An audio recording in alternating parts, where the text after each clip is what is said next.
Questa mattina è scappato uno, quindi noi siamo molto preoccupati. Circondato da un cordone di forze di polizia, l'asilo notturno di Via del Torresino a Padova, dove da 24 ore è stato isolato un importante focolaio di coronavirus. Erano le 10 del mattino quando un ospite di colore ha tentato di fuggire, un centinaio di metri di corsa prima di essere bloccato dagli agenti. La sorveglianza da quel momento è aumentata anche da parte della cooperativa che gestisce l'asilo. A far scattare i protocolli l'arrivo in ospedale nella giornata di mercoledì di un ospite del Torresino. L'uomo è stato sottoposto al tampone trovato positivo. Adesso è ricoverato nel reparto di malattie infettive dell'azienda ospedaliera. Da qui è partita la ricerca dei contatti stretti. Riuniti in un vertice in prefettura, le autorità cittadine hanno deciso come muoversi.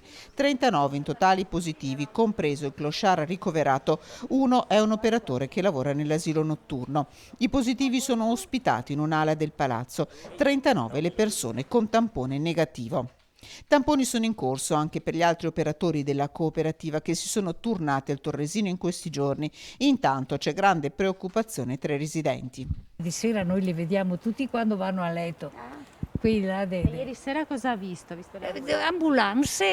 ambulanze, c'era tante persone incappucciate così che si davano da fare.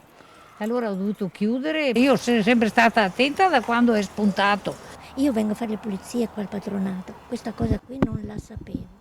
Però adesso è preoccupata. Eh beh certo, penso proprio di sì, una persona anziana, poi non sono tanto giovane neanch'io, sono cose brutte.